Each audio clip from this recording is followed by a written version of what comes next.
You're listening to the Telltale channel. Don't forget to check me out on all social media: Patreon, Twitter, Teespring, and Etsy. All links can be found in the description or on my website, telltaleatheist.com. In this podcast, we're going to talk about Johnny Enlow hitting the gas into conspiracy land. He's gone completely over the deep end at this point. The Dominoes falling around Mike Lindell. Another associate of his just had his phone seized by the FBI. Ex-InfoWars correspondent and congressional candidate Deanna Lorraine starting to come out of her conspiracy haze, and then diving right back in head first. Buckle up, it gets wacky. We also take voicemails. If you want to leave a voicemail, the number is 1-800-701-8573. If you want to send an email instead, the email address is telltalemailbag@gmail.com. September 24th, 2022. As it turns out, it was supposed to be the date of a new rapture. It was like a new end times date that was given, and Christians were going heckin' batty over it. Heckin' batty, I'm telling you. I went through TikTok and found a whole bunch of stuff all through it of people talking about September 24th and the fact that it was the new rapture and we all better be prepared and all that stuff. Check this out. Urgent, on the eve of it all, September 24th, September 11th, 24th September, a day to remember, blah, blah, blah. Urgent warning, sunrise, Jerusalem, Sunday, 25th September. Oh, thank you so much, Sister Rebecca. I pray that we are raptured soon. Here's another one. It will be a day to remember, September 24th, 2022. Prophecy. I, God, will show you my fire. On that day there will be a shout of joy as evil is exposed and runs in retreat. The shofar is blown in celebration as evil is cast out of America and blessing return. His glory is revealed to the world. Evil will be thwarted as America collapses. Yeah, big date in conspiracy land, especially among QAnoners and Trump supporters and stuff, and giga Christian nationalists. Check this woman out. This is on TikTok. She was giving us her thoughts on September 24th. Of course, this passed. This is like long past at this point. But, it's interesting to see what people were saying beforehand, knowing that it was completely made up. We knew it was made up before it passed, but now it's most definitely made up. So listen to what she had to say about it. This is before September 24th hit.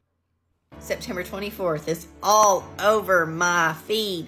So let me weigh in on this because that's what... Please do. I am deeply entertained. Because that's what everyone has messaged me this morning. What do you think about September 24th? I think that it's going to be September 24th. Jesus is very clear that we do not know the day or the hour. We do not know the day or the hour. I'm not going to say that Jesus isn't going to come because I would never say that. Who am I to know when Jesus is going to come and who he's told and all that stuff? So anyway. Honestly, if in my opinion, if somebody specifically names a date, I feel very confident saying it's not going to happen on that date, specifically because somebody believes that they know it. And Jesus did say nobody will know the day or the hour. So by the very fact that they believe that they know it, that tells me that they don't know it. And it isn't that date, seems to me. Anyway, that's neither here nor there. Conspiracy theorists deeply, deeply believe that this is going to be the one. And it's just so entertaining to me. But I will say that we don't know the day or the hour. We know the season. And I do believe we're in the season. But as far as and it is the Feast of Trumpets, kind of like in that week. I'm not real sure. I think it was like the 26th or I'm not sure what day it starts, but I do know that there's that we are in that fall feast of the Jewish culture, and so that's interesting. But I wouldn't. I feel like the fact that people keep predicting the end. Like Harold Camping in 2014 bet everything that he owned that he was going to be right, that it was going to come that day, that year, whatever. I feel like the fact that people keep predicting the end like this speaks to how absolutely obsessive over apocalypticism people are. Like the Bible specifically says you will not know when the end will come. And people still obsess over it. How is it that humans are so obsessed over apocalypticism? How did that evolve in us? Bizarre, man. Be freaked out because if you are a child of God, you don't have anything to fear. So I don't have anything to fear anyways. Could it be the rapture of the church? It could be, because we're not waiting on anything for Jesus to come. It could be here in the next 5 minutes. So be ready. But it could also be something bad. I've heard some people say, well, what about the new world order that's going to be ushered in? We've heard rumor of it. We know it's coming. Oh boy, now it's getting crazy. Now we're going to crazy town. Did you hear what she said? I've heard some people say, that's called weasel words, where she refers to some ambiguous group or authority who claims to have more knowledge than you, and they are imparting their information onto you. It's nonsense. There is no authority out there who has secret information about when the rapture is coming or whatever else. And it's just like, when Peter said, like, I'm not going to let them arrest you. You're not going to be, arrested and stuff. And Jesus said to Peter, get behind me, Satan. It wasn't that he was being mean to Peter. It was just, there's a plan. It felt like he was being mean to Peter. I would be a little offended if Jesus said that to me, called me Satan. It was kind of mean to Peter. He didn't need to be mean. And so that's why we're supposed to pray, God, Father, we pray for your will to be done on earth as it is in heaven. You're praying for his will, and his will is going to be famines and earthquakes and things like that. So when you pray, make sure that you're praying for the Lord's will, and it might get bad, but we have that promise. I believe Revelation 3. Oh my God, dude. I'm sorry. She's unhinged. This is ridiculous. And it's not just her. It's a lot of people. People's Facebook feeds were filled with this. My Facebook feed was filled with this. TikTok feed, Instagram, it was filled with September 24th. And I follow some Telegram channels that are actually really hard to get into. They're invite-only Telegram channels. They're like Donald Trump Telegram channels and stuff like that, not just anybody can get into. And I saw a bunch of it there too. Just nonstop. Oh my God, the apocalypse is going to be here September 24th. It was nutty stuff, dude. Nutty stuff. So anyways, that brings us cleanly to our first voicemail of the day. Let's listen to what this said. Hey, Owen, it's Kaya from California. Did you hear? Today's September 26th. I guess we missed the rapture on the 24th. Guess we did, and nobody else went up either. Literally not one person. Weird, right? It's Monday, and I work at a preschool, and all my students are here, too, so. Even the innocents, even the children didn't get to go to heaven during the rapture. How about that? Guess we all missed it, huh? Yeah. It's absolutely insane, dude. I just don't get how people are so gullible that they will buy something so blatantly, obviously false. Well, I do get it. It's a lifetime of propaganda and brainwashing to convince you that Jesus is coming any 5 minutes now, and an absolute obsession with it to the point that you build your entire life around the expectation. I get it. I was there. It happened to me. I was in that mindset for many years. I didn't ever plan on going to college because it was going to be a waste of my time. I didn't plan on buying a house. Figured I'd just rent. What's the point? My house will be destroyed anyways in Armageddon, and I'll have to rebuild and all that stuff. Who cares? Why blow the money on it, So I was there. I had that mindset too. It's just sad to see, It's sad to see people fall into it like this, and I wish people weren't so wrapped around this apocalypticism. Anyway, it is entertaining as hell sometimes, though. I appreciate the voicemail. Hey, Owen, this is Andrew from Saskatchewan, Canada. I just have a question related to about what you just said earlier. So I've noticed that you said that that the God of the New Testament wouldn't stand for what Greg Locke preaches and other televangelists out there, right? But earlier, if I'm not mistaken, you said that the God of the Old Testament, even in the New Testament, it's fucking monsters, right? In your own words, not mine, your own words. What made you retract that and say that the God of the New Testament is this kind, loving being out there? I'm just really confused. I have no idea how you got to that conclusion, but I'm not judging. I don't know how you got to that conclusion. Love what you do, by the way. Bye. Yeah, I appreciate the voicemail. Okay, here's my analysis of it, of the Bible verses and everything else. There is a lot of bad stuff in the Old Testament and in the New Testament. A lot of negative stuff about the gay community and all, it's all through there. God commits genocides on a regular basis practically in the Old Testament, right?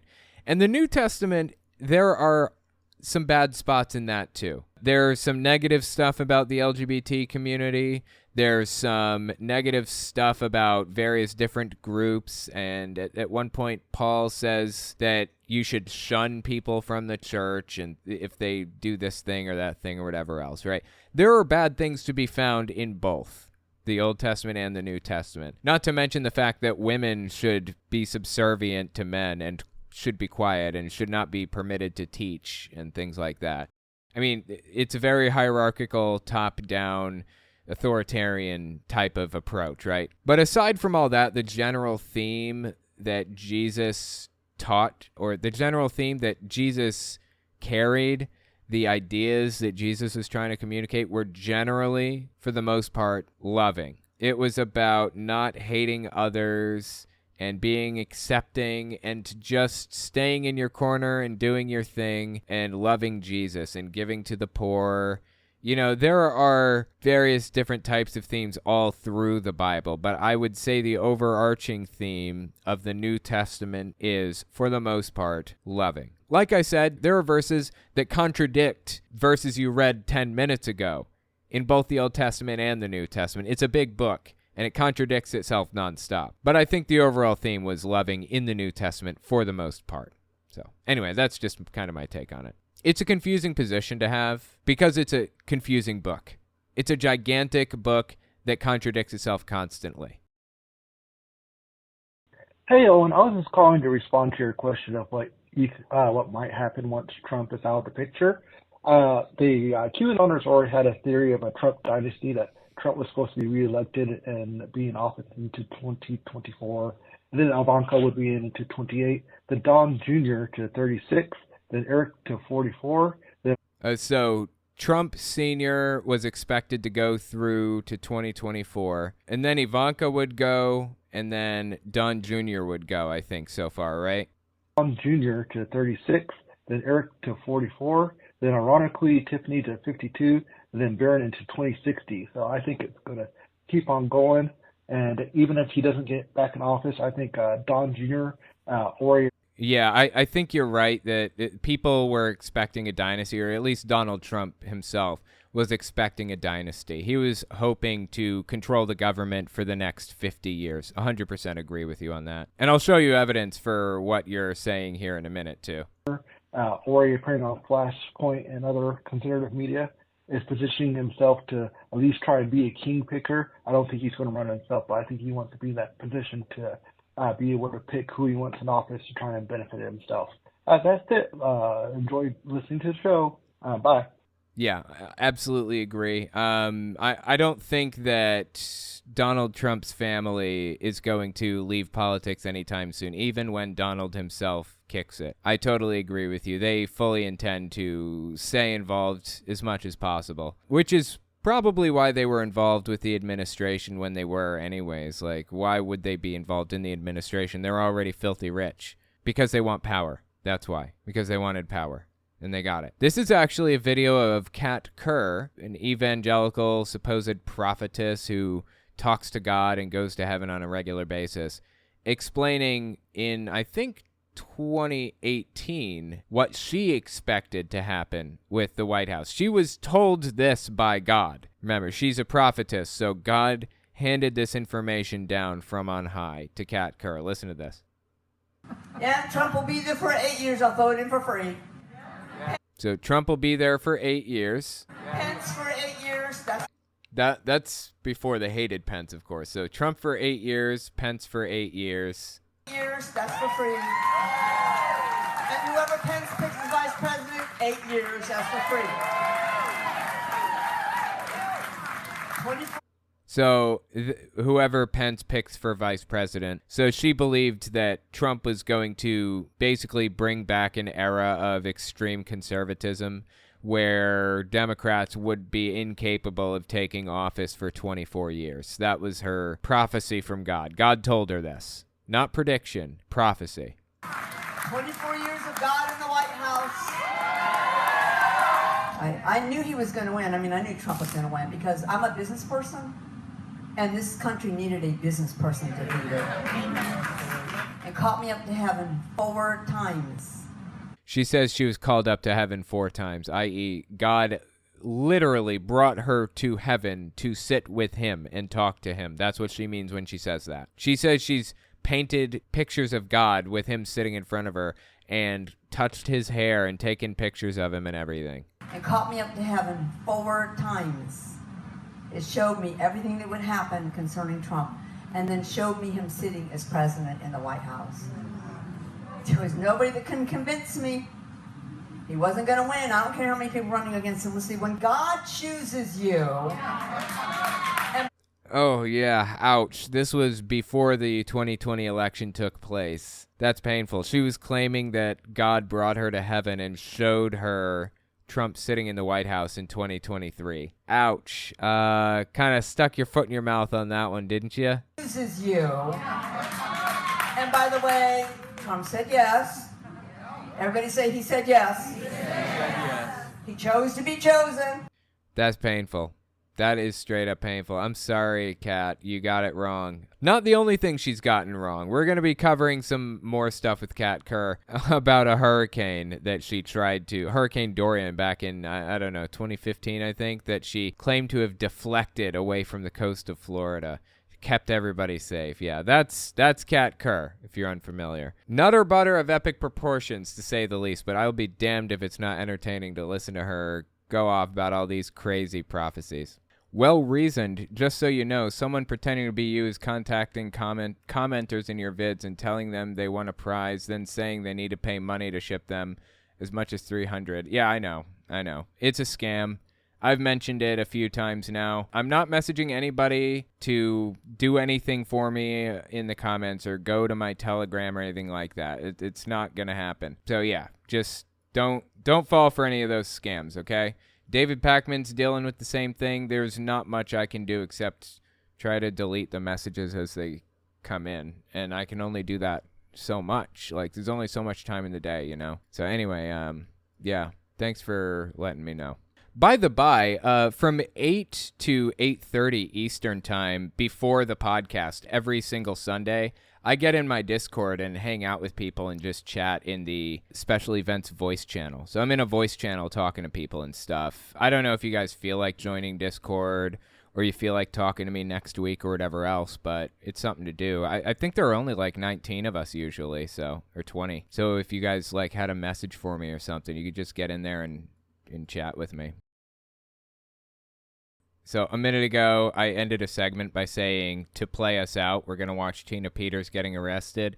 And one of my commenters, Zada Hugla, correctly recognized that as a shout out to old Bill O'Reilly. I don't know if you guys have seen this or not, but I'm opening you to a whole new wide world of memes, if not. Check this out. I don't know when this came out, but it's old. It's from when O'Reilly was like a newscaster or something like that. Check this out.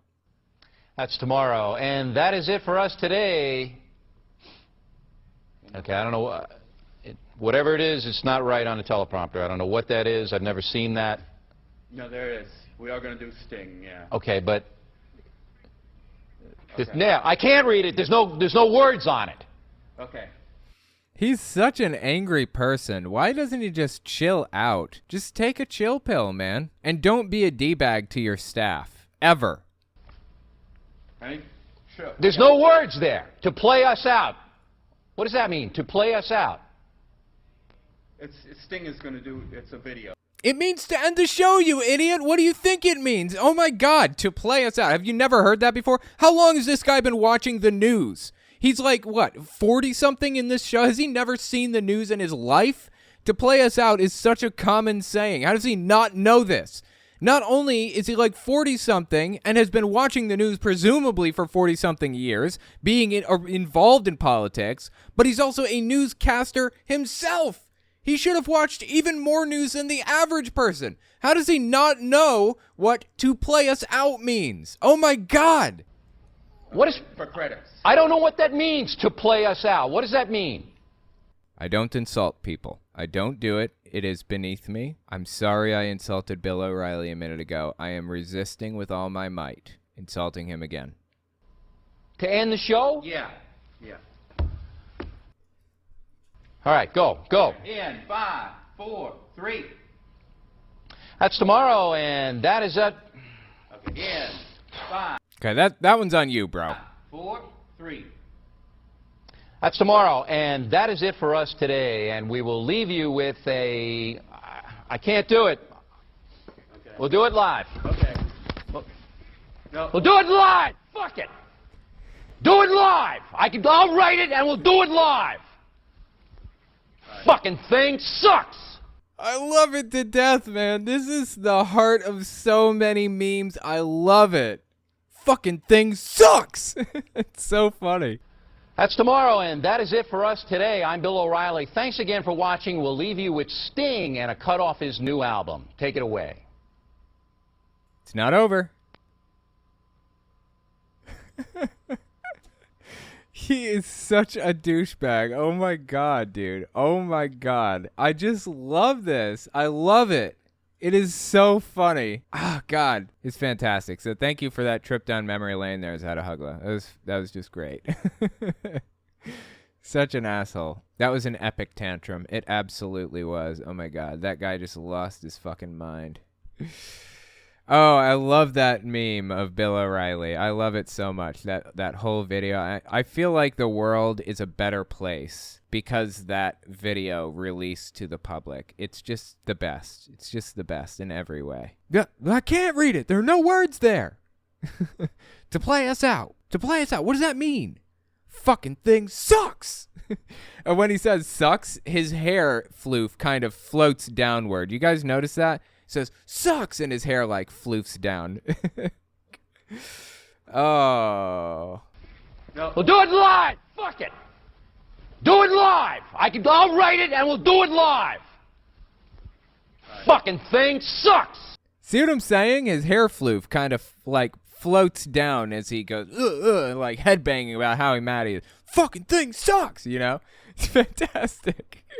I just love it to death, man. I love it. It's just the best. Oh my god. Okay. No more Bill O'Reilly. No more. No time. We got other stuff to talk about. Next, we're going to talk about Johnny Enlow hitting the gas into conspiracy land. He has gone completely over the deep end at this point. Give us 30 seconds, and we'll be right back. You're listening to the Telltale channel. If you like what I do and you want to see me continue to do it, check out my Patreon. You can also check out my Telltale Unfiltered channel, Twitter, and Teespring. All links can be found in the description.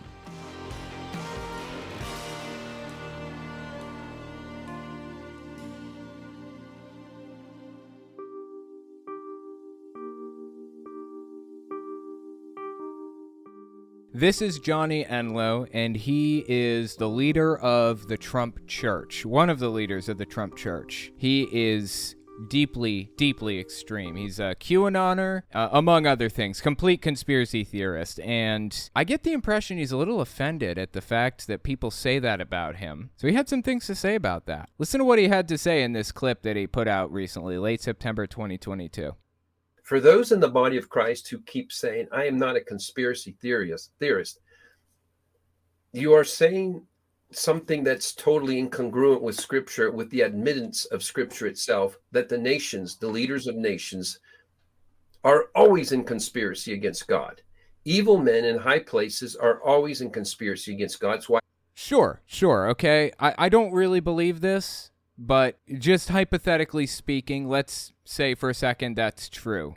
There are always conspiracies against God, fine. That does not mean that all of the bizarre chemtrail conspiracy theories that people buy into are true. You notice how he's justifying this and trying to come to conclusions that he's already set in, that he already accepts beforehand? He's refusing to accept any other possible outcome.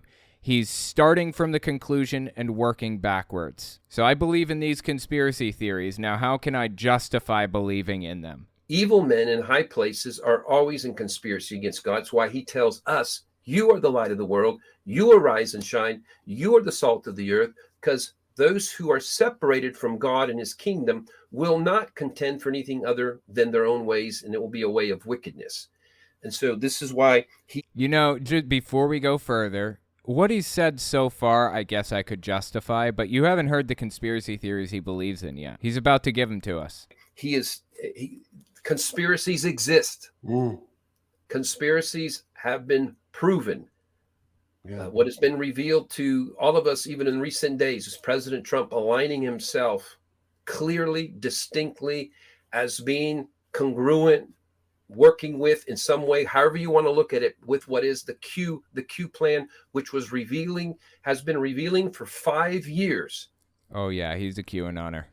All who have followed Q have been considered and called conspiracy theorists. That's because they are. And every single one of them has been proven already. Every one of them. Every one of the Q claims, huh? Interesting, because there are some pretty bizarre ones out there. You sure you want to lean into this, Johnny? Now, there's some in the community go off into other depths of it, but you have to understand the primary...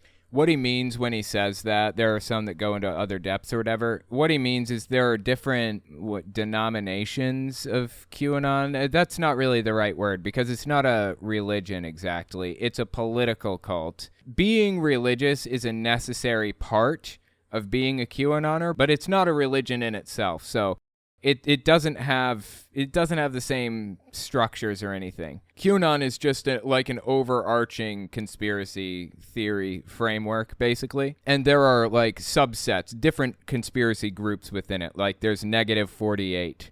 There's the Queen Ramana conspiracy group. There are a bunch of smaller ones that build on top of the foundational conspiracies. So some of the foundational ones are like, there are elites that run the planet, and it's part of a death cult that worships Satan, and they drink adrenochrome and a whole bunch of other things like that, right?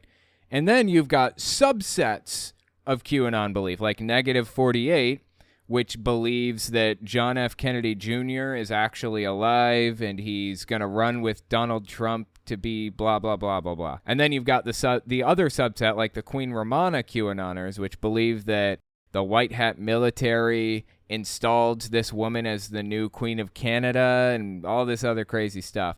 So what Johnny just said is that QAnon has been proven, but I think what he meant to say is that the foundational QAnon beliefs about satanic elites doing ritual sacrifices and drinking adrenochrome and stuff, that stuff's been proven. I mean, that's crazy enough. But there are conflicting QAnon groups, like mutually exclusive beliefs between Negative 48 and Queen Ramana, for example.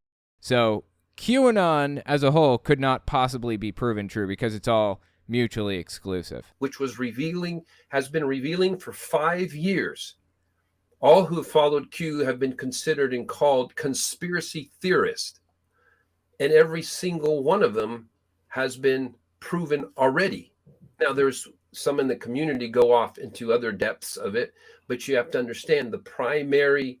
And that's what he's talking about. You know, the people in the community go into different depths or whatever. The Queen Ramana Q group, the Negative 48 Q group, is just different sets.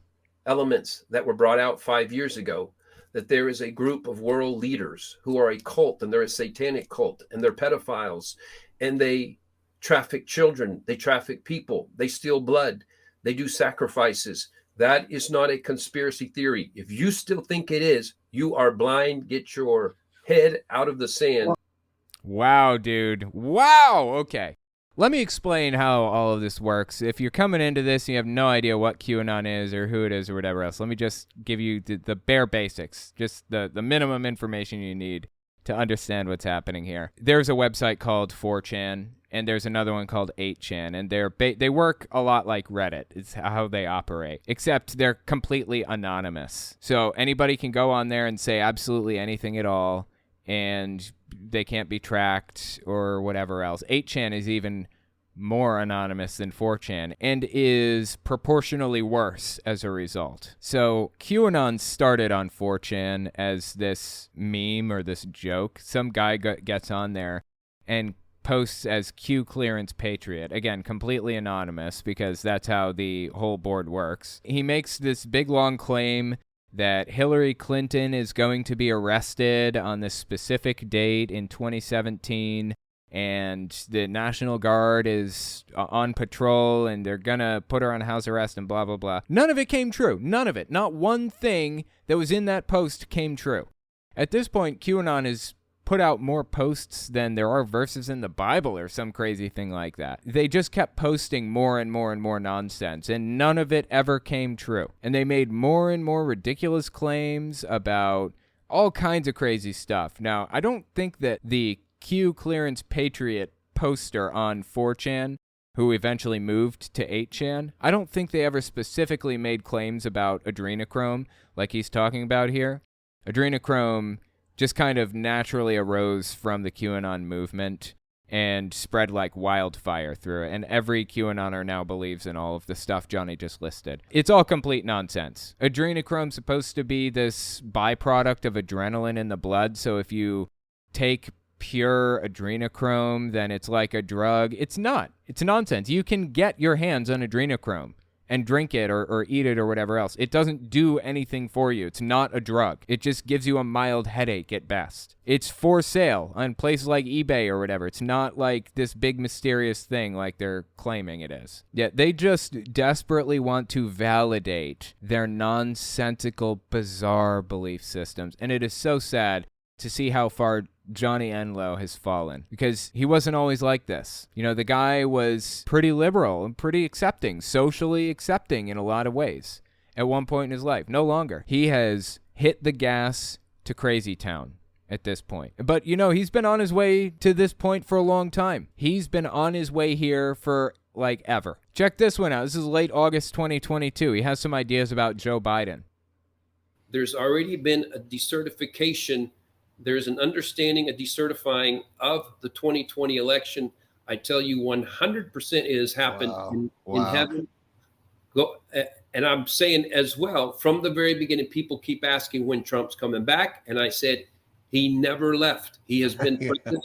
He has not stopped being president. He is legally the president of the United States of America. No, before I continue on, because he's about to say even more crazy stuff, I want to explain that this guy believes that Trump is still the president because he needs Donald Trump to be the president for prophecy to be fulfilled in his mind. Guy is ultra-religious, ultra-evangelical, ultra-MAGA, and believes that Trump is an integral part of prophecy. Now, I haven't heard Johnny Enlow say this directly yet, but a lot of his associates, a lot of his fellow televangelists that work with him frequently have come out and said that Trump is a messiah. Shane Vaughn, for example. Trump is a messiah. He is the Son of Man reborn. So there are two separate messiah or messianic roles in the Bible. There's the Son of God and there's the Son of Man.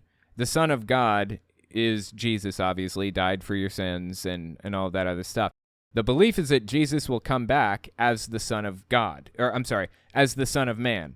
He will come back a second time and become the political leader of Israel temporarily, and then act as a cosmic judge to bring about Armageddon. Well, this Trump religion, Shane Vaughn and many others, and I believe Johnny Enlow too, though, as I said, I haven't heard him say it directly yet, they believe that Trump is the Son of Man. They think that prophecy is actually pointing to Trump as the Messiah, the Son of Man, who acts as the cosmic judge and sparks Armageddon. That's why they need Trump to be the political leader, because the Bible says the Son of Man will be the political leader. And that's why Enlow cannot let go of the idea that Trump lost the election. It doesn't make sense to him for him to have lost, because it doesn't fit with his prophecy. And if his prophecy's wrong, it means he doesn't really talk to God. And he doesn't, I would venture to guess, he couldn't handle something like that. That's why he can't back off of this. Keep listening. America, he is spiritually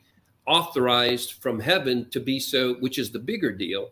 And so spiritually authorized by heaven. Remember, that's, in my mind, he's calling him a Messiah. I don't need Enlow to call him that, though. I've already had his associates call Trump a Messiah a billion times over by now. Shane Vaughn, Joe Von Pulitzer, and others. There is, there's going to be proof of that. You want the proof of it? There is. I do, very much so. Strategy and optics, why he's not in the seat where actor Biden is. And I will say again, that's not the real Biden. And so that's for another conversation. Yeah. Oh my God, it's getting crazy now. Biden is an actor. It's an imposter. This is another common QAnon belief. This is all, like, everything that the guy has espoused so far is from QAnon. And Johnny Enlow is an extremely influential televangelist and QAnon and Trump cult leader. That's why I'm talking about him in the first place. I'll get to that point in a second. This is another famous QAnoner who runs QAnon conferences and stuff. This is Francine Fosdick explaining what she believes about Biden being an imposter or a clone or whatever else. And she's talking to her friend Kirsten Weldon, who railed against the vaccine to her dying breath. She died of COVID, I think in 2021 or something like that. She died of COVID after spending the previous year or two talking about how it was all a plot by the deep state to blah, blah, blah. It's really sad, honestly, really sad. So listen to Francine Fosdick and Kirsten Weldon, two renowned QAnoners, explain the whole Biden imposter thing. I think this is April 2021. Biden, yeah, he took the shot. So that's another way of saying, okay, he's eliminated as well, because that's not really Biden behind that mask. I mean, some people. His eyes are black. What the other Biden had blue eyes. What happened? Right. Yeah, exactly. Unless he's totally possessed, which could be, true. Taken over by demons and stuff. Dude, these people are absolutely unhinged from reality. I don't know how else to phrase this. They think Biden is an imposter and or possessed by a demon. It's so sad. This is yet another in a long line of instances where Johnny Enlow is very obviously falling deep into a deep, dark rabbit hole that he can't climb out of. This is from early May 2022, and this pretty well establishes the fact that he's been going down this conspiracy mindset for a while. Covfefe is Covfefe. If you remember, Covfefe was a tweet that Trump put out a while back. He said, "Thanks to all the negative press, Covfefe," or something. It was supposed to be coverage rather than Covfefe. And so that's how it's spelled. Okay, Covfefe. Can't do it with the fingers when I'm doing like this. But anyway, Covfefe. And yes, people thought that was an error for spelling coffee. No, it was press coverage, actually. They haven't learned yet that President Trump doesn't really miss anything.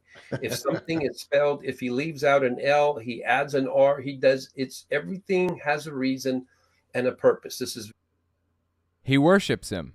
No joke. He worships him. He worships Donald Trump. Very strategic what is taking place. So Covfefe is, there are three from the table of elements. CO is for cobalt. V is for vanadium. Fe is 2 molecules of iron. This is not how chemical formulas are written, for one thing. And if I saw something written like the Covfefe and I was supposed to assume that it was a chemical formula, I would assume that it was carbon and oxygen next to each other. It's just complete nonsense. But okay, let's keep listening. Fe is 2 molecules of iron. This is the solution, the antidote to the 5G towers that were really designed to work with the vaccines and essentially hack us as human beings. Really? And so what he implemented when he was... Wow, dude. So Trump is, what, a chemist? Is he getting this information from somebody else? You know where Johnny Enlow believes he's actually getting this information? From God. He believes that he's effectively the new Messiah, and that God gave him the antidote to the vaccine. There are other videos that I cover, like other conspiracy theorists, and they've elaborated on this whole belief for me. But the whole idea here is that the belief is that the vaccine had graphene oxide in it. Incorrectly, it did not. But this is the conspiracy mindset. You can convince yourself of anything. So the idea is that there is graphene oxide in the vaccine incorrectly, and when they flip 5G towers on, which they did forever ago, I've had 5G on my phone for like a year now. When they flip 5G on, it's going to activate graphene oxide in your body that came from the vaccine, and it's going to kill everybody who had it. Basically, that's the whole conspiracy theory. Again, like every link in the chain all along the line is nonsense. There's no graphene oxide in the vaccine. 5G's been on forever. Trump doesn't know what he's talking about. He's not a chemist. That's not even how you write a chemical formula. Like, it's all nonsense all the way down. But he believes Trump is a messiah, and that's all it takes to accept conspiracy theories that he hears about Donald Trump being some hero. Implemented when he was telling Kofifi before, so they created, essentially, if I understand it correctly, some sort of magnet that they put at every pole, 5G pole, that essentially doesn't allow it to do the hacking that they wanted to do. Wait. Let me listen to that one more time. What he implemented when he was telling Kofifi before, so they created, essentially, if I understand it correctly, some sort of magnet that they put at every pole, 5G pole, that essentially doesn't allow it to do the hacking that they wanted to do. Wow. So Donald Trump comes up with a chemical formula, at being the chemist that he is, writes the chemical formula incorrectly as Kofifi, and instead of presenting it in a research paper to the world so that they can use it, he puts it in a tweet and makes it look like it was just a mistake. And if you take cobalt, vanadium, and 2 iron molecules and put them together into a petri dish, it creates a magnet that will repel the 5G. God, this is so sad, dude. This guy is gone. This guy is gone. Does it get more gone than this? This is wild stuff, man. There's another QAnon belief back from March 2021. Let me lay this one out for you. The idea is, after the Civil War ended and Reconstruction was taking place, the incorrect belief is that a new corporation was formed after the Civil War. It was like when they reformed the Confederacy into the Union, the United States government was no longer operating, and it was now the corporation of the United States. It's a company, effectively. Legally, it was considered a company. Wrong, of course, but just humor me for a second as I explain. So from 1864, I think, or 5, or somewhere in there is when they think it started. From that point onward, there have not been any presidents of the United States government. Every president from 1864 onward has been a president of the corporation of the United States. So that means we've only had, 17 presidents or something like that. Ulysses S. Grant was the next president elected after Abraham Lincoln was assassinated. So the belief is that Ulysses S. Grant onward were not real presidents. They were presidents of the corporation, not the U.S. government. Thus, any law created past that point is invalidated. Any constitutional amendments, anything at all is all invalidated because it was all under the corporation of the U.S. And guess what happened in the 1920s or somewhere in there? They changed Inauguration Day from March 4th to January 20th. Here's how the conspiracy theory goes. All completely fabricated, not a grain of evidence to any of this. But the idea is Trump is going to be inaugurated as the true president of the United States government, the first one in 100-and-something years. The first one since Lincoln died, basically. And that was going to happen on March 4th. He was going to be inaugurated by the White Hat military. This is the QAnon belief system. So around March 2021, that's when Johnny Enlow comes out and starts saying this stuff. Listen to what he says here. This is something he is saying. That's why I'm emphasizing this is something God is saying, is what he's saying. Emphasizing even because sometimes we can get into talking about what's going on behind the scenes. I think a whole lot going on behind the scenes. I could have a 30-minute conversation about what I think is really going on there. I'll just say I think we have two presidents, essentially. One's over the corporation, one's over the republic. There you go. There is Johnny Enlow drawing it out for us pretty clearly. One has the essential machinery of the economy and the essential machinery of the military, and one has things to do with other things. That you can say what's left, a little niche there. Okay, so Trump is this is what Johnny Enlow's saying. Trump has control of the military and of the economy, and Biden is basically just the public face after March 4th. That's the claim here. There, and there's a moment of quick confrontation coming where it's going to require that things go back fully, visibly in the order that the Lord has said. And that is President Trump will be there. Again, he is. We'll find out. He's been ruling and reigning and, again, accomplishing things that he could not accomplish even if he was in the full role of standing in the presidential seat because of the attacks he would be getting. It's really saving him. There's a kind of a strategic wisdom to do all you can while they have to shoot at somebody else.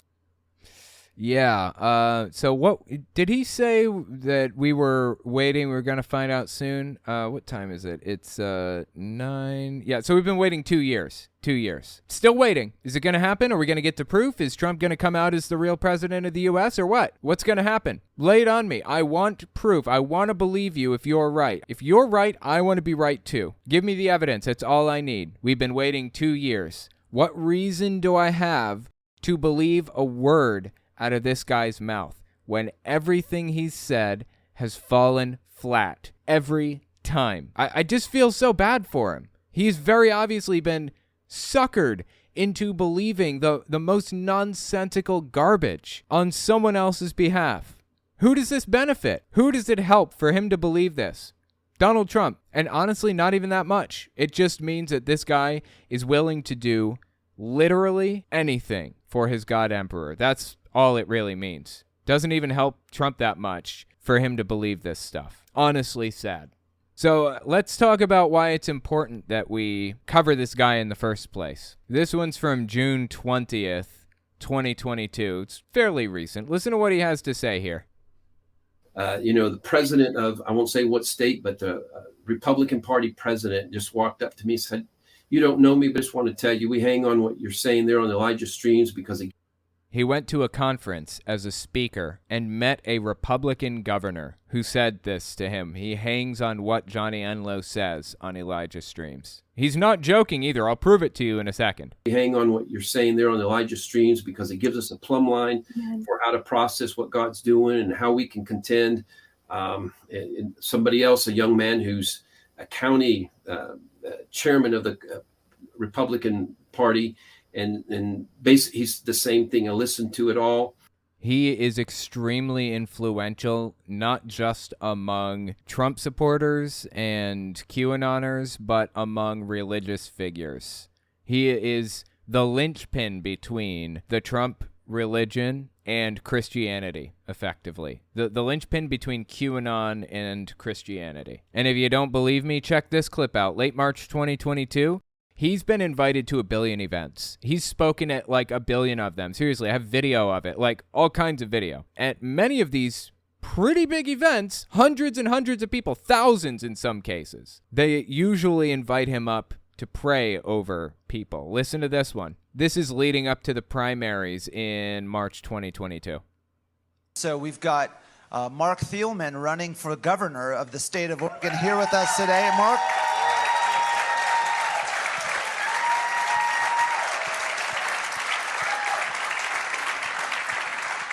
And Mark, could you have your team stand with you? And my wife, Fred. And your wonderful wife.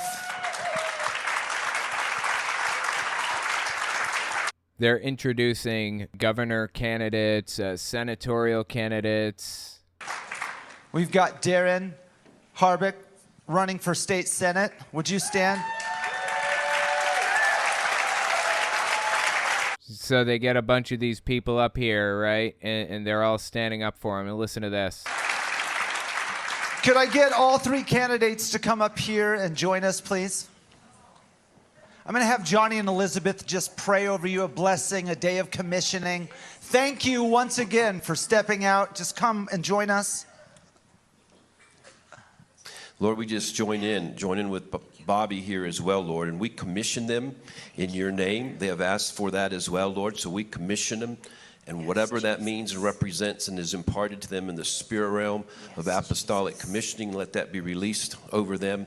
Even So this guy, Johnny Enlow, QAnon conspiracy theorist extraordinaire, upset with you that you don't believe these conspiracy theories too, is going to these events and praying over political candidates. And not just candidates, but like members of Congress, like senators and governors and House members, praying over them. They come to him for their information.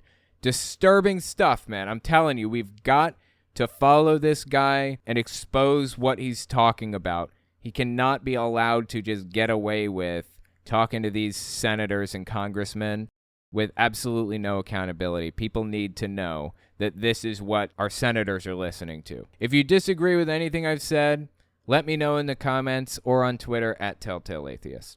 Ask the atheist, why would prophets need Q to tell them things so they can interpret? Why doesn't God just divine these things to them? Why would a prophet need Q? That's a good question. It's a good point. The claim is Q Clearance Patriot is an insider in the military that has super secret information that only a military person can have. It's not true. We're very confident we know who the person is, the Q Clearance Patriot person. It started out as a guy named Paul Ferber, and he probably worked with someone named Tracy Beans Diaz. When it moved from 4chan to 8chan, a guy named, oh my God, what's his name? Somebody help me out here. The people in the Philippines, holy Arizona congressional candidate for a while. Ron Watkins, oh my God, Ron Watkins, thank you so much. It just was not coming to me. Yeah, started out as Paul Ferber and Tracy Beans Diaz. Then when it moved to 8chan, Ron Watkins took it over. We are very confident of this information, extremely confident. But the guy hasn't come out and admitted to it, obviously. Why would he? But he's gotten pretty close to admitting it. He took part in this whole documentary called Into the Storm by HBO, and he all but admitted it on that. My name is Ron Watkins, and I am not a politician. I am an entrepreneur, and I'm a computer scientist. We have to send a fighter, and I am your fighter. I am fighting for you. If you send me to DC, you will know that I will be fighting against this evil, and I will make sure that we drive them back, and I will make sure that your rights are kept. Protected, respected, all good options, but kept works too, I guess. So that's Q Clearance Patriot. He was not actually a member of the military. He didn't actually have any insider information, which makes sense that he didn't, because everything that he posted fell flat. It all failed. He was wrong about all of it. But Q believers, QAnoners, thought that he was right about all of it, despite the fact that none of the evidence ever materialized for it. So they believed that all of the claims that he made, being, assuming that they're true, he must be some military insider. But Ask the Atheist makes a good point here. Why don't these prophets just divine this information? The fascinating thing about it is they claim to divine the information. They do claim to. They claim that God is giving them all the same information that Ron Watkins was giving them through the Q Clearance Patriot account, thus adding another layer of verification to their belief system. It's absurd from top to bottom. And it's like a self-fulfilling loop. It's like a positive feedback loop that keeps feeding into itself and reaffirming itself over and over and over again. Like everything that they believe is reaffirmed by their friends repeating the exact same things. No evidence necessary. It is a bizarre state of mind to be in. Next, we're going to talk about the dominoes falling around Mike Lindell. Another associate of his just had his phone seized by the FBI. Give us 30 seconds, and we'll be right back. You're listening to the Telltale channel. If you like what I do and you want to see me continue to do it, check out my Patreon. You can also check out my Telltale Unfiltered channel, Twitter, and Teespring. All links can be found in the description.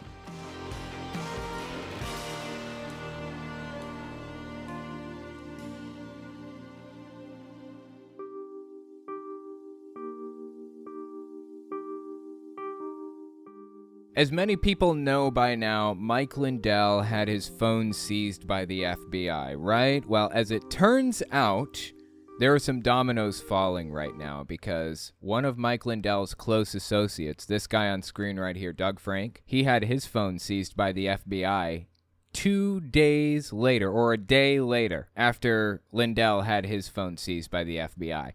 What is going on right now? And who is this Doug Frank guy? Dominoes are falling right now. The FBI is investigating Lindell and everybody surrounding him. So let's talk about who Doug Frank is, why the FBI would even care about Lindell's phone or Doug Frank's phone. Mid-September 2021, Lindell goes out on Jim Bakker's show, televangelist Jim Bakker, to lay out this whole election conspiracy theory that he had, okay? Let's listen to him explain the conspiracy theory, and then we'll talk about how Doug Frank works into the equation and why the FBI would care about his phone. The night of the election, the algorithms that were set with the 2010 census is what they used. By 11 o'clock at night, when the machines realized, and they realized Donald Trump was going to win anyway, because of everybody voting for him. They did not expect this. I mean, that was the Lord there. This is all God's timing, by the way. Now, you look at when that happened, they had to stop everything in the middle of the night, and then we've seen all these deviations that didn't make sense. You had all... Okay, no to all of this. This is a little convoluted because Mike Lindell talks like 100 miles a minute, but the idea that he just laid out for us is he believes that voting machines, which are basically just like Scantron machines, you know? Remember taking state tests in school and you'd bubble in the little letters and then you know, your teacher would slide them into this Scantron machine and it would pull the thing through the Scantron, it would read the bubbles that you circled in, and it would spit out results that you got on the test. That's basically what these voting machines were, for the most part. There's a little bit more to it, but that's basically it. They're just Scantron machines. So they're just like reading these results. Mike Lindell claims that these voting machines actually weight results in people's favor and added extra voters to the rolls and all kinds of crazy stuff. Well,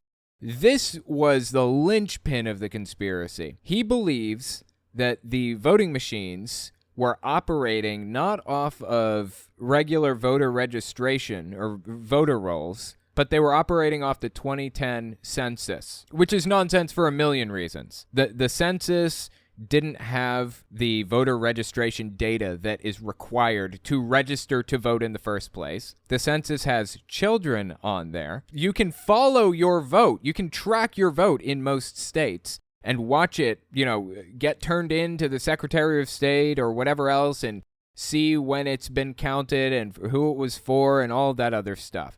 Like, everything about this is nonsense from beginning to end and tells me that the guy really doesn't understand anything about how election systems work. And not just that, but he doesn't even understand how, like, computers work on a fundamental basic level, right? But here's where it gets interesting. I hear you asking, where did all this come from? Let me introduce you to Doug Frank. This is the guy on screen that came up with this conspiracy theory about the 2010 census data being involved in the blah, blah, blah, blah, blah. This is the guy. I've talked about him before. It's been like years, I think. I believe I talked about him in early August 2021 last. So let me introduce you to him if you're unfamiliar. He went on Andrew Womack's show to talk about evil Democrats, basically. Let's give this a listen. I have evidence, and we have whistleblowers, that we also have people in America that are traitors that cooperated with this to get the ends that they wanted. So it's not just foreign actors. We've got some bad actors in our own country, and frankly, they're traitors, and they deserve traitors' treatment.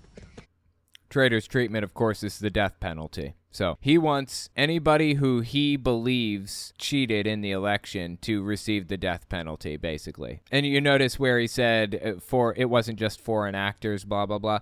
He also believes that China and Venezuela and a bunch of other countries colluded to mess with the voting machines. All complete nonsense, like beginning to end. But he started with a conclusion, and he worked backwards from there to justify that conclusion.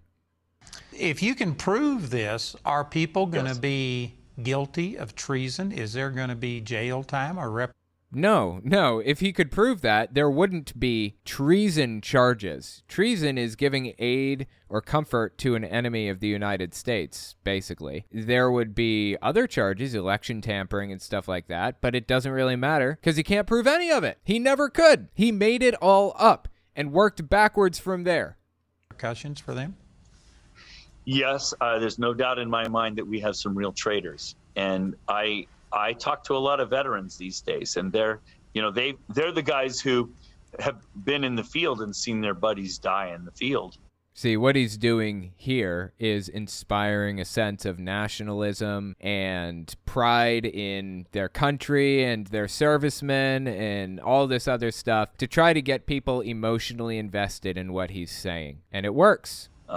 I've been right there. You're a vet as well. I am. Are you just going to roll over and let the liberty that your buddies died for just go to waste? No way. And he's a propagandist. That's what he's really skilled at. Propaganda. And that's what I think is happening. As people are waking up, especially our vets, they're saying, "Hey, my oath is a lifetime oath. I'm still going to serve my country." I think people are rising up, and they're not going to just be happy with, well, let's just slap that guy in the wrist. No way, that person's a traitor. And my buddies died for less than that. So I think there's going to be some pretty stiff consequences coming up. Well, of course, the guy was completely full of it then, and he's completely full of it now. But check this out. I went and searched to figure out, how Lindell linked up with this guy in the first place. And I came across this. I think this is from late April 2021. Mike Lindell goes on this show, Flashpoint, to reveal his next big thing, what he's going to do or the route he's going to take to try to invalidate the election. It's absolutely fascinating. Check it out. When you said none of these are going to change with Biden, I totally disagree. This is all going to end up at the Supreme Court, and they're going to vote 9-0 and pull this election down. I didn't have to include that part in the clip, but I decided to leave it in anyways because, yeah. How long's it been now? This is, This is a year and a half later, coming up on 2 years later, and this still hasn't happened. I'm just saying. Mike Lindell, in April of 2021, believed that the Supreme Court was going to invalidate the 2020 election and put Donald Trump back in office for the remainder of the presidential term. And here we are, coming up on 2023, and it still hasn't happened. How about that? We did a whole nother show, 2-hour show, brought in different people, and this is about the China interference that General Flynn was talking about, that attacked our country through these machines and with these algorithms. But there was a guy on the show Okay, now he's laying out this whole conspiracy, and it sounds oddly familiar, right? It sounds like what he was talking about earlier on Jim Bakker's show. This is one of the very early appearances of this conspiracy theory that he's laying out. These algorithms. But there was a guy on the show as we were filming. All of a sudden, he starts telling me about this 2010 census. He's a physicist. His name is Dr. Frank, and he had got involved in the Pennsylvania fraudulent election there because this congressman named Kathy Barnett, she won the night of the election, and then all of a sudden the next day she lost. And goes, this is impossible. Well, they actually went door to door to see who people had voted and if they had voted, and they validated his algorithms that they had used the 2010 census to set the footprint in these machines. Okay, so everything that he said was incorrect. He's assuming that they used the 2010 census as the new voter rolls. Well, I said this earlier. It's complete nonsense. It doesn't even add up. You can't do that. It doesn't have the information necessary to act as a voter roll, first of all. Second, why would 2010 census data even be in a voting machine? The original claim that he made on Jim Bakker, I believe, I may have cut this part out, but the claim that he made previously is that the 2010 census data was left over in the machines. That's nonsense. That's complete nonsense from beginning to end. So here's the thing. He's introducing Doug Frank as this new person that he just met that came up with this fantastic idea that this is how they did it. He has no proof. He has no evidence. He has no nothing. He just heard somebody say something that he enjoyed hearing, and so he's repeating it just like that. That was his introduction to this guy, Doug Frank. And if they had voted, and they validated his algorithms that they had used the 2010 census. He also said they went door to door to check with people and stuff. Here's where it gets interesting. Okay, so Mike Lindell meets a woman named Tina Peters. This is Tina Peters right here on the right side. She was a county clerk for Mesa County, Colorado, and she was in charge of some election stuff. So what she did was she stole private voter data and she gave it to Mike Lindell, which is extremely illegal. And that investigation, that FBI investigation into those actions that she took is what sparked the FBI to seize Mike Lindell's phone and our buddy Doug Frank, his phone too. It was into the Tina Peters investigation. Tina Peters was charged with 7 felonies recently, March 2022, and she was even arrested. You know, I've played this clip probably 6 times on this channel, but you know I'll never pass up an opportunity to play a clip of a corrupt government official getting arrested. Let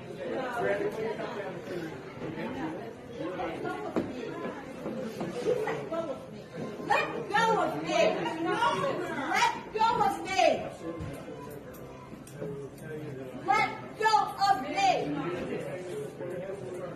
Dude, I eat this up. Oh no! Let Oh, yes. go of me! It hurts! Let go of me! She just kicked at him. That's resisting arrest, which she wasn't charged for, by the way. Give me my key! Oh, understand! Stop it! Sorry. No, let go of me! Yes, you are, Caleb. Give me my key to my car! Give me my key to my car! Oh, I just love it. God, I could sit here. This is like a 3-minute video. I could watch the whole thing. It's a 2-minute video. We don't have time, sadly, but oh, I love it so much. Anyway, so that was Tina Peters being arrested for committing felonies by stealing voter data, private voter data, and giving it to Mike Lindell, right? Well, Mike Lindell's been talking about his cyber guys and election experts for a while, right? Well, as it turns out, that's Doug Frank. That's Doug Frank. That is his election expert, supposed election expert. What qualifications does he have? You got me. You got me.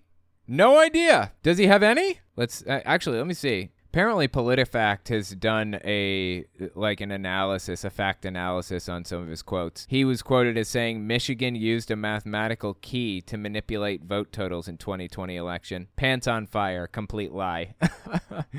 Gotta love it. Yeah, I don't think the guy has any qualifications, but listen to what he says here. Late September 2021, he was out here talking to a crowd about the work that he's doing. Like this morning, I was meeting with a group privately. Nobody knows who they are. We're keeping them private. Some legislators, some secretaries of state, attorney generals, county clerks.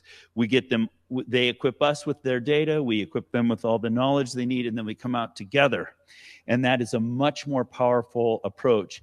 That is so deeply disturbing, I don't even know what to do with it. The sad part is, in reality, what was happening this whole time is he was working with legislators and governors and whoever else to steal private voter data and pass it out to various different people. Like I was saying earlier about Tina Peters and everything, Tina Peters took this private voter data, gave it to Mike Lindell, which is what she's charged for, and around the same time, mysteriously, a huge long list of dead voters leaked. It leaked from, QAnon forums and Trump forums and everything else. A big list of fake voters that were dead and weren't supposed to have cast a ballot, but here we have a bunch of dead voters, a huge list of them. Well, that's pretty damning evidence if it's real, right? So the BBC takes this list of dead voters and goes and knocks on their doors and finds out if this really is a list of dead voters. Would you be surprised to find out that it was just a list of voters, perfectly alive,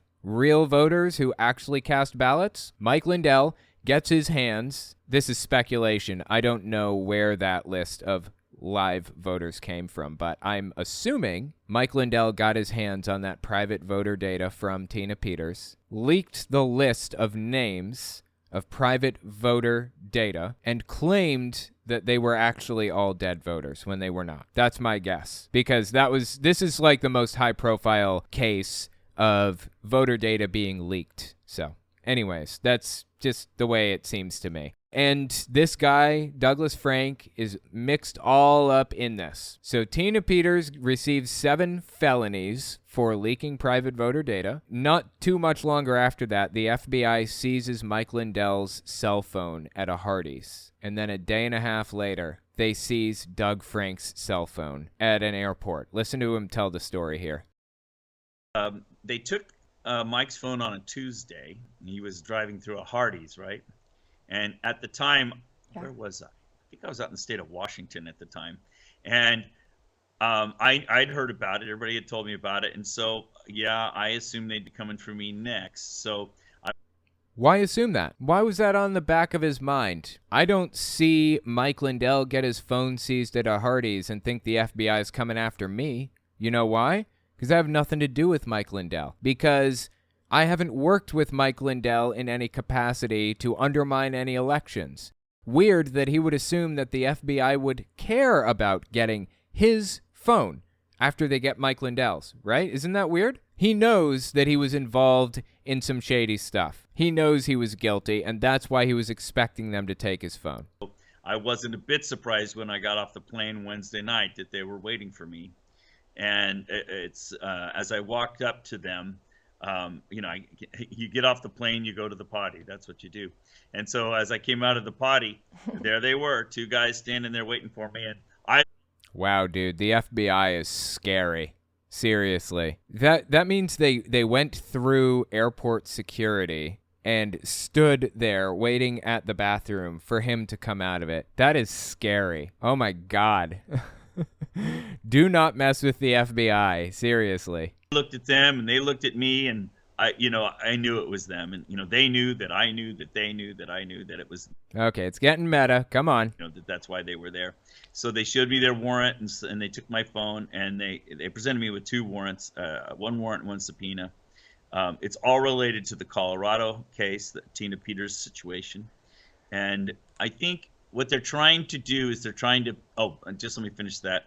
So no, I haven't got my phone back. But they did call me recently to ask me who was supposed to be excluded from their examination. For example, talks with attorneys are privileged, and talks with a priest are privileged, and so they're not allowed to examine that. Fat chance they're going to follow that anyway. But never. Well, why would they even bother asking if they weren't going to follow that? Of course they are. Like this guy and the other people involved in this whole thing, like Lindell and even Trump, they are obsessed with the idea that the Justice Department is completely corrupt and they only ever do things for corrupt reasons and blah, blah, blah. You know why? Because they can use that as leverage when it comes time for the Justice Department to arrest Trump for something that he does. He's just spent the past 1.5 years, 2 years vilifying the FBI and law enforcement in general and claiming that they're corrupt to the core and that this is all a political hit job and blah, blah, blah. He is preparing people mentally for this. He did the exact same thing leading up to the election. He claimed that there was all kinds of fraud and that mail-in ballots are fraudulent and fraud all over the place, because he wanted people to be primed to believe him when he said there was cheating in the election. Did the same thing in 2016. Leading up to the election, he said Hillary is going to be bussing in immigrants across the border and everything else. Complete nonsense. He won anyways, and he continued to double down on that, but he didn't even really bother that much because he won. It didn't matter. They lay out these conspiracies before they happen so that they have them to lean on when the time comes, and they can say, see, I told you they were going to arrest me for fraudulent political purposes, when in reality this is just them being held accountable. They want to erode the credibility of the justice system and the police and the everything else so that when their time runs up and they get arrested for whatever it is that they did, they can lean on that as an excuse. This is a fascist thing. This is from the fascist playbook. They're not allowed to examine that. Fat chance they're going to follow that anyway. But nevertheless, I'm supposed to tell them now, who they're not supposed to follow up. It was so ironic, I got to tell you, Emerald. So I'm standing there talking to these two FBI agents, and the guy says, "We're going to take it back to the shop, and we're going to run a forensic image of it, and then give it back to you." And I thought, speaking of forensic images, that's why I'm in this whole and it was so beautiful. The irony was really steep. Now these guys, they're just field agents. They don't know anything about the Colorado case. So I took the opportunity to say, speaking of forensic images, guess what? That's what this is about. And it's about Tina Peters, who had forensic images made of her machines perfectly legally. In fact, like they give a like, why is he even sitting here telling them this? Who cares? First of all, and second, that's not actually necessarily true. Take this with a grain of salt. I don't know that what he's describing here is true. Tina Peters taking a forensic image and all that stuff. I'm pretty sure that I don't know how she got the voter data. Maybe it was her making an image of the voting machine or something. I don't know. But whatever it was, it ended up with her having voter data in her pocket and passing it to Mike Lindell. That's what this is all over. Legally, in fact, she has the authority to do so, and I don't know that that's true either. She's just a county clerk. She's not like some big, she's not the Secretary of State. She did run for Secretary of State and lost. That's neither here nor there. I don't know that she's even allowed to do that. So, and the Secretary of State had even suggested that, or advised all the clerks to take backups, and she just did a really thorough backup. And it just did a really thorough backup, i.e., she took data that was not hers to take, is what I'm reading from what he's saying here, right? Turns out that the backups she made have had national implications because they expose how the machines are manipulated. No, actually, it had national implications because she stole data she was not supposed to have and leaked it to a partisan nutcase who obviously has some kind of a mental situation going on. Honestly sad that this is all playing out this way. Honestly sad that we have to push for accountability for these people in the first place. But we can at least be glad that there seems to be a case moving forward right now. We can be glad that Lindell had his phone seized in the Tina Peters case. We can be glad that Tina Peters was so unsanctimoniously arrested recently. And we can be glad that old Doug Frank had his phone seized too. I want accountability. And it feels like this is one more step on the road to that. So this is good news. It's a time to celebrate. To find out that Lindell's supposed election expert, quote unquote, had his phone seized too. They're following up and they're following leads and trying to figure things out. So with that, let me know what you think of this in the comments or on Twitter at TelltaleAtheist. Emily Sigmund, this woman is so entitled that she thinks yelling at cops will stop them from arresting her. I know. What was she thinking? Seriously, did she really think that was going to work out in her favor? Calling them by their first name and stuff and then kicking at them? She kicked at them and she thought that was going to solve her problems. Really. This woman stole private voter data and leaked it to Mike Lindell. She does not deserve she did not deserve the kindness that the cops gave to her by not giving her an extra resisting arrest charge. She didn't deserve it at all. But we live in that type of society, seems to me. Two-tier justice system. Next, we're going to talk about ex-InfoWars correspondent and congressional candidate Deanna Lorraine starting to come out of her conspiracy haze and then diving right back in headfirst. Buckle up, it gets wacky. Give us 30 seconds and we'll be right back. You're listening to the Telltale channel. If you like what I do and you want to see me continue to do it, check out my Patreon. You can also check out my Telltale Unfiltered channel, Twitter, and Teespring. All links can be found in the description.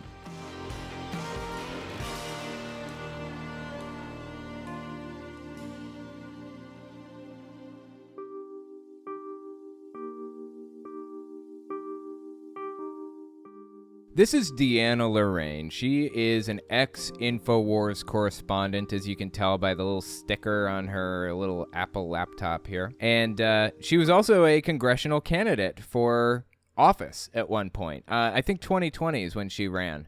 And she got pretty close to winning, too. Let me introduce you to who she is. This is a video that she released January 7th, the day after the Capitol attack took place. Now, if you remember, at the time, everybody was aligned against the Capitol attack. Everybody recognized it for what it was, which is pure evil. It was pure evil. to carry a Confederate flag through the halls of Congress. These are traitors to the country, okay? And everybody in the country recognized that at the time. But little by little, as time went on, Trump put cracks in the wall. People like Deanna Lorraine put cracks in the wall and rehabilitated the image of these January 6th rioters to the point where at the last CPAC, like the conservative convention that they hold every year, at the last one, they had a whole stage where a Capitol rioter was in a prison cell on display and people were going in and praying for them and stuff. Seriously, Marjorie Taylor Greene prayed for a January 6th prisoner at CPAC. It's just this whole staged thing.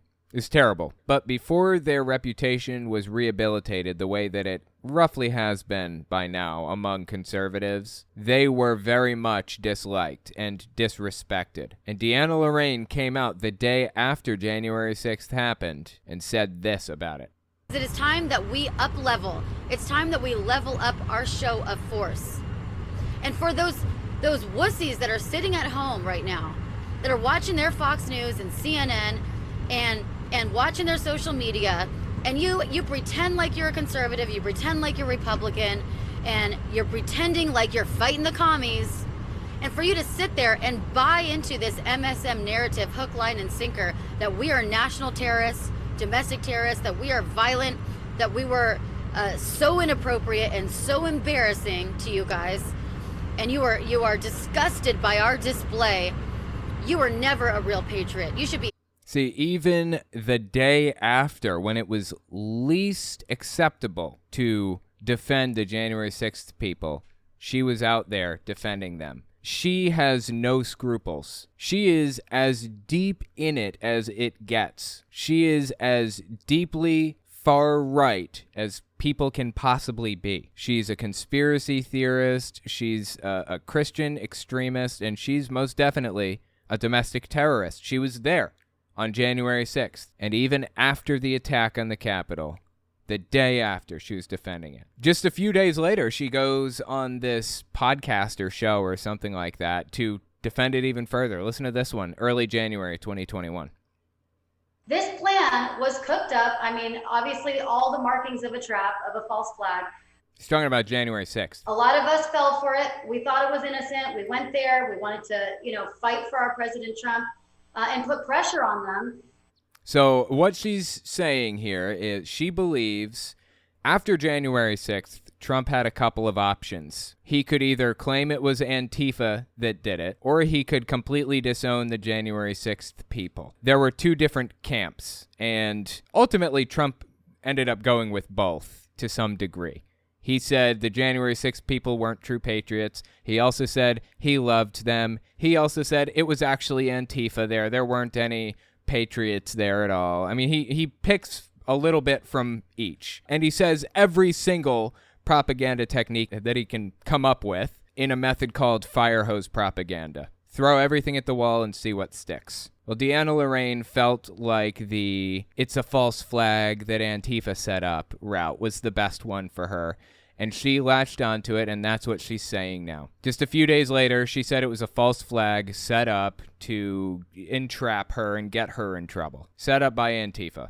And put pressure on them for the vote. But now they're using this as, okay, everyone is a Trump supporter, anyone is a conservative, anyone who has any ties to the NRA or any guns rights group, for God's sakes, is going to be branded a domestic terrorist.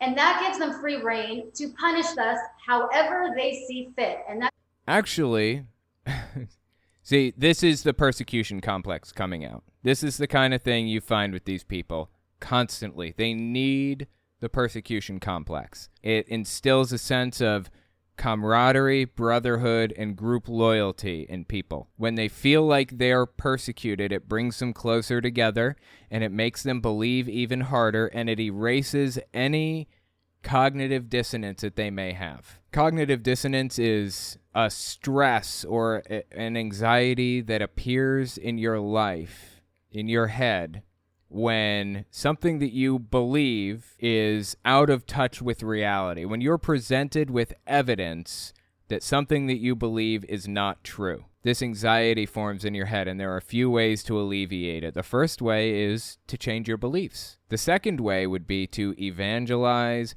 and convince other people that you are correct, despite the fact that the evidence points in another direction. And the third way is to expand upon your beliefs, build out a whole new story, a new narrative about how you can be right and how it could form around reality, all at the same time. I mean, that's effectively what we're watching happen with Deanna Lorraine. She's building out this whole new narrative about why she was the victim in this whole situation, and in the process trying to bring new people into the umbrella to try to encourage them to believe the way that she does and feel persecuted just like she does. Sadly, I think she is deeply, deeply brainwashed. I just don't know how to snap her out of something like this. This is rough. That's the terrifying thing. However they see fit. Ban us from free speech platforms, ban us from polite society, fire us, imprison us, lock us up and throw away the key. I mean, that's what they're doing right now, and it's terrifying. Well, I have to ask, why are you standing there talking if you live in fear that you're going to be arrested? You will only be arrested if you did something illegal. Seriously, like, logic does not apply to these people. Logic does not come into the equation. All they care about is furthering their own beliefs about all of this stuff. All they care about is feeling persecuted and evangelizing and trying to convince others that they were right about this, alleviating the anxiety that comes along with cognitive dissonance. That's all they care about. Despite the fact that even the new narrative that they're building is out of touch with reality. It does not connect with reality. Because if you say you're a Trump supporter, it doesn't automatically land you in jail, like she is implying, like she seems to believe. That's not accurate. That is not in touch with reality. So she's building a whole new narrative around it to justify the beliefs anyways. The sad part about this is a month after that, early February 2021, she comes out and seems to come to some really important realizations. Listen to what she had to say here. People are getting upset at me, some people, because they think, Deanna, you need to just trust the plan. Q said to trust the plan. President Trump is... Oh, yeah, she's a QAnoner. I don't know if you picked up on that or not. President Trump is just waiting for the right moment to pounce and make his attack, and everything's going to be taken care of. The military is going to arrest Joe Biden and take over, and then Trump will be back in charge. Now, remember, this is early February 2021, right? So the first two clips we saw were immediately after the January 6th riot or insurrection. And then this clip is after inauguration. The claim in QAnon circles is that Biden would never be inaugurated because Trump was the real president. And here we are, a month after he's inaugurated, basically, or a few weeks after. And she's coming out here saying this stuff. Soon. I've been a follower of this idea and this plan since day one for years. And I've had President Trump's back since day one and sacrificed a lot for it. Lots of family, friends, work, money, everything.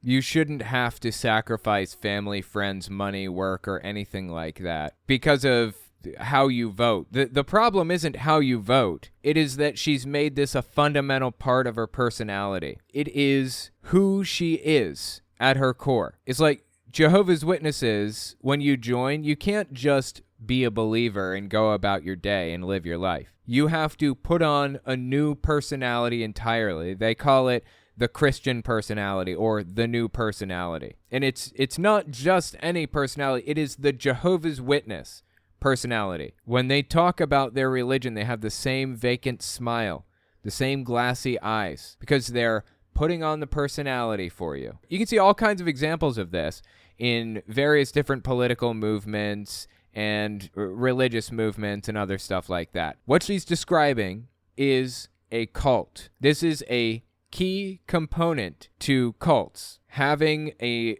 new personality formed out by somebody to benefit them, to their own ends. Donald Trump formed out new personalities in his followers. They're like rabid dogs looking for an opportunity to bite at somebody, looking for an opportunity to defend their master, to further his goals, do whatever it takes, work extra hours, donate that money to Donald Trump, buy more of his hats. This is a fundamental piece of her personality. That is the only reason why she lost friends or family or money or jobs or anything at all over this. It shouldn't be a piece of your personality that way. Keep listening because it gets more interesting.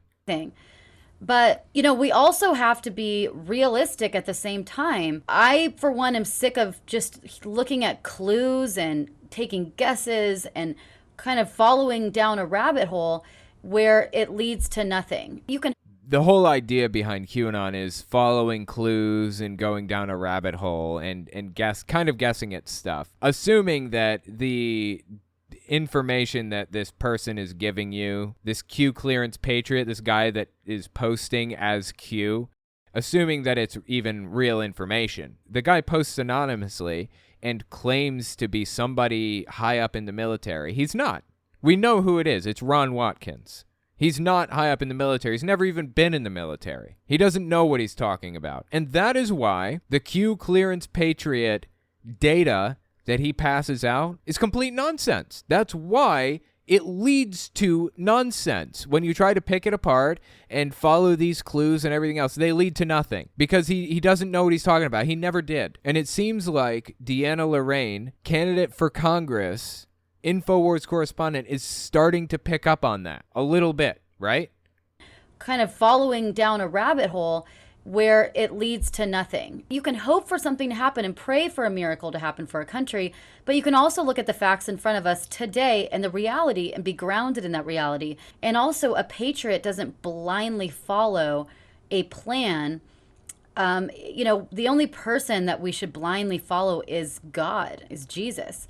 But we shouldn't be blindly following anything or anyone, especially when there's no evidence for that plan ever materializing. Every time that this plan was supposed to happen, or Trump was supposedly playing 5D chess and supposedly setting traps or about to do this, at no point in the last 4 years has that trap ever been closed.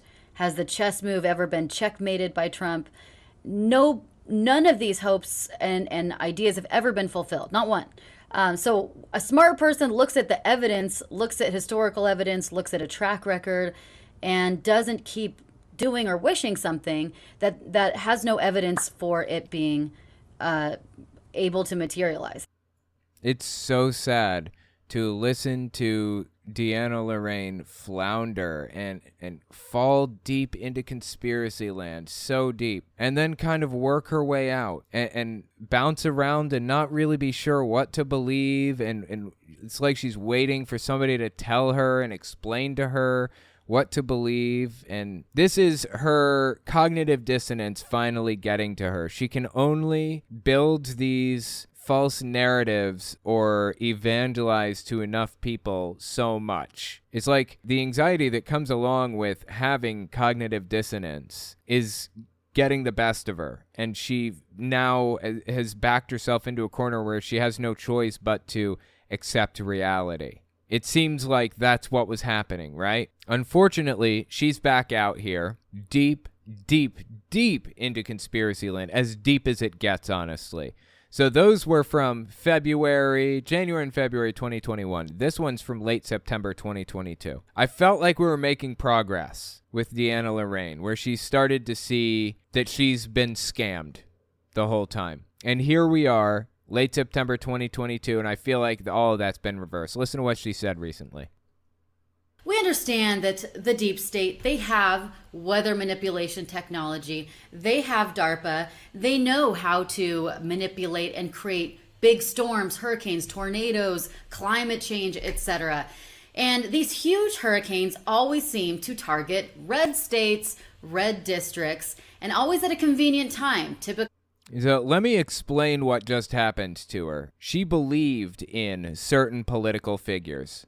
She didn't trust Biden or Democrats as far as she could throw them, but she trusted QAnon and Donald Trump with every fiber of her being. They alleviated her cognitive dissonance anxiety until one day they didn't. She recognized that they were completely full of shit. And here we sit now in a situation where Deanna Lorraine has stopped trusting anybody or anything. She didn't trust Biden before, but she doesn't trust Trump now either. I don't think. I get the impression. Or at the very least, if she went back to trusting Trump, which she may have, she has less trust for every other institution than she ever did before. She's found herself in a spot now where she is skeptical of everything, every single thing. She asks questions about literally everything in her life. So being betrayed or feeling betrayed by Trump and QAnon and the people that she thought she could trust, the most, has led to her being backed into a corner to the point where she does not trust a single thing, not one, where she's willing to believe literally any conspiracy theory.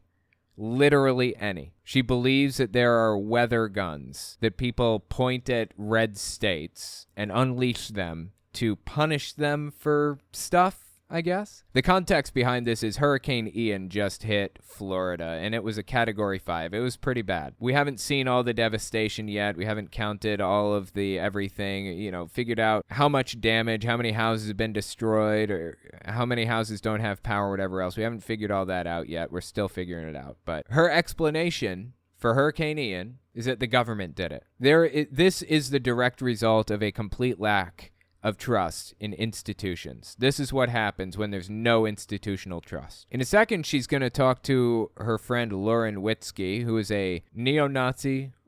I'm not being hyperbolic with that. I don't just call anybody neo-Nazis. I mean, she's a white nationalist neo-Nazi. Really. And yeah, I don't know. I just, if you wonder who she is, then just look on my channel because I've talked about her a few times. She is out there, dude. She is out there. Anyway, she's about to talk to Deanna Lorraine about this whole thing. Keep listening. It's red districts and always at a convenient time, typically right before elections. Or, in this case, possibly because Ron DeSantis has been stepping out of line a lot and fighting the deep state. I don't know how it would benefit anybody who supposedly has the ability to control this hurricane gun to shoot it at Florida. That doesn't make any sense. I'm trying to find a logical pathway that explains this, and I'm just not getting there. Fighting the deep state. I don't know, Lauren. The timing is definitely interesting, and they're even saying it. Do you think this could be a weather-manipulated hurricane? Yeah, I definitely think that this is a rough haircut. Deanna Lorraine should have gotten... the haircut she had before was nicer, in my opinion. That's neither here nor there. Listen to Lauren Witzke's explanation here. Like I said, white supremacist neo-Nazi type. Also an ex-congressional candidate. She ran in Delaware, I think, and almost won. Yeah, well, we know the technology does exist. And Right. I mean, Deanna... We do? Weather guns? We know that there are weather guns that you pointed at a state and you pull the trigger and it sends a hurricane their way? No.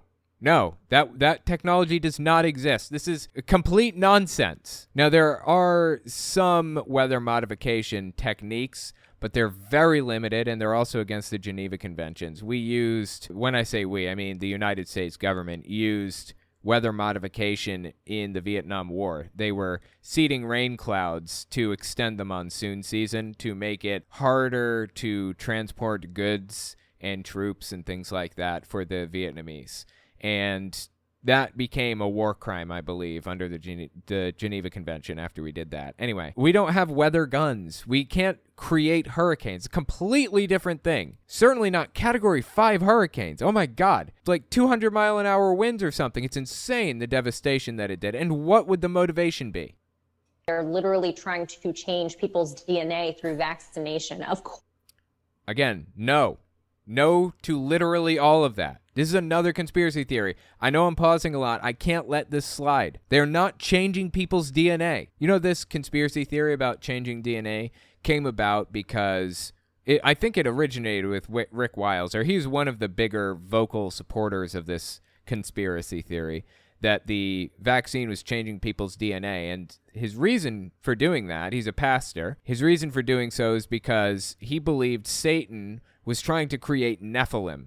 And if you become a Nephilim on Earth, then it means you can't get into heaven. He's trying to exclude people from getting into heaven, basically. So if people get the vaccine, which he believed is the mark of the beast, it'll turn you into a Nephilim, and you won't get into heaven. It's Satan's plot. Lauren Witzke used to work for Rick Wiles, Pastor Rick Wiles, on True News, so it makes sense that she would pick up on that too.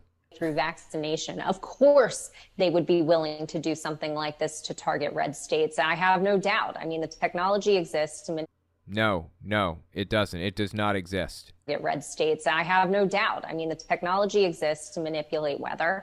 And, this whole storm coming, I know that Florida is prone to hurricanes. However, this developed into a Cat 4 or Cat 5 overnight. Right. And it does seem to be hitting the conservative areas of the state. Are you kidding me? First of all, did you ever consider the fact that maybe climate change is real? Of course, the obvious explanation doesn't even cross their mind. And second, how does a hurricane hit the conservative areas of Florida? No, a hurricane did not hit the conservative areas of Florida. No to all of that.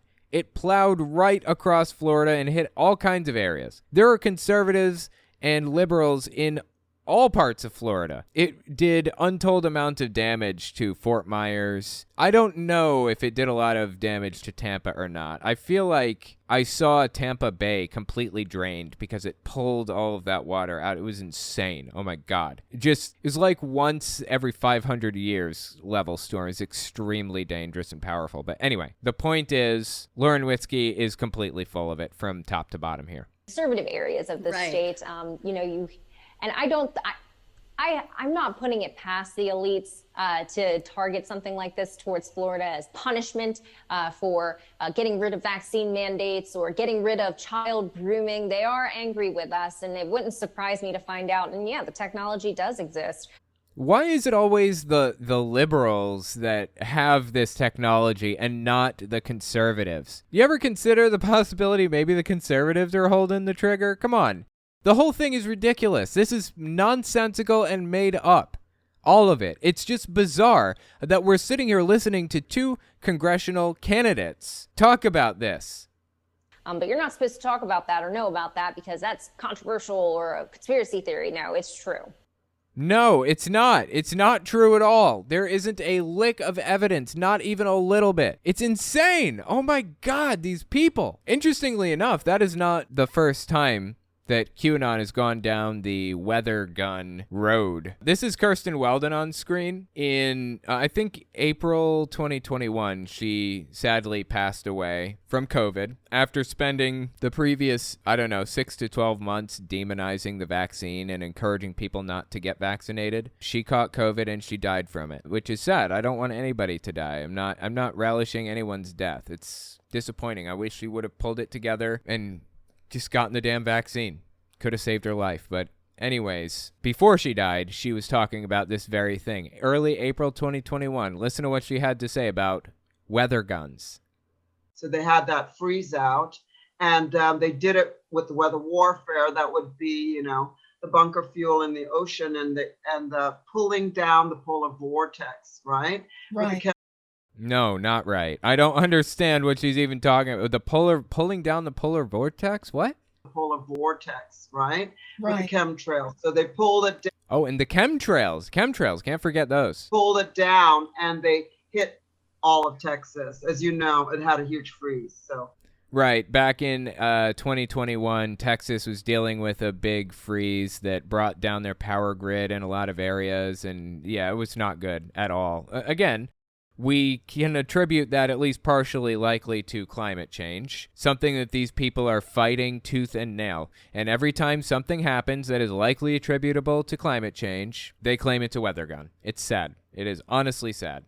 All of Texas. As you know, it had a huge freeze. So yeah, that's what happened. And they usually do it from the Arecibo Observatory, when they do their hurricanes and stuff to pull the hurricane. Now she's just making this up. Like, this is completely fabricated off the top of her head. There's no basis to believe what she's saying here. She didn't hear this from a source. She didn't get this from a news article. She's just making this up completely. Arecibo Observatory, when they do their hurricanes and stuff to pull the hurricane stuff through that Arecibo Observatory in Puerto Rico. But this time the Arecibo Observatory was down. So they did it through the Ecuadorian HARP facility. When she says it, she's referring to using a weather gun to put a flash freeze on Texas or whatever. Seriously, this is like a fundamental belief with QAnon. There are Satanists that run the world and drink adrenochrome to blah, blah, blah. And also there are weather guns that people aim at red states to like get revenge on them. It was traced there. If you watch my videos, you would see the video. It traced all the way back to the Ecuadorian HARP facility, and that was China testing out their new weapons, weather weapons. And of course, Biden was paid billions of dollars before and got more money for letting them do that to the United States. She says it with such confidence. It was traced there. By who? Who traced it there? Where'd you get this information? Is there a study I can look at? Is there proof of any sort? Where did you hear that Biden got paid billions of dollars to allow China to test their weather gun on America? Why would they test it on America? Couldn't they just test it on like an uninhabited island or something? Like, nothing about this makes any sense at all. But they say it with such confidence that people believe them. Same with Deanna Lorraine and Lauren Witzke. Did you hear what she said there at the very beginning of Lauren Witzke's little talk? She said it authoritatively, matter of fact. Well, we know the technology does exist. No, it doesn't. There is no such thing as a weather gun. You say it confidently enough, people believe it. It's honestly sad. I felt like Deanna Lorraine was on her way out the door from like Trumpism and QAnon and everything, but it doesn't seem like I don't think she's ever going to get out. I feel like the cognitive dissonance, the anxiety that she felt from her beliefs being out of sync with reality, I feel like that just forced her deeper into it, unfortunately. But anyway, I'll tell you what, if you disagree with anything I've said, let me know what you think in the comments or on Twitter at TelltaleAtheist. Thank you guys for coming and giving this a listen, and I will talk to you next week. If you like what I do and you want to see me continue to do it, you can support me in a few ways. First, there's Patreon. That's probably the best way. But if you want to get something back for your support, you can check out my Teespring. I sell all kinds of shirts and coffee cups and stuff on there. You can also check out my other channels. I have a Telltale Unfiltered YouTube channel where I go through long-form videos like Kent Hovind's seminar series, Jehovah's Witnesses TV show, and televangelists prophesying about politics. And finally, you can check out my social media. If you have a question for me, the best way to ask it is to tweet it at me. I'm on there all the time, so check it out. All links are in the description as always. Anyways, that's all I've got for you. Thanks for listening.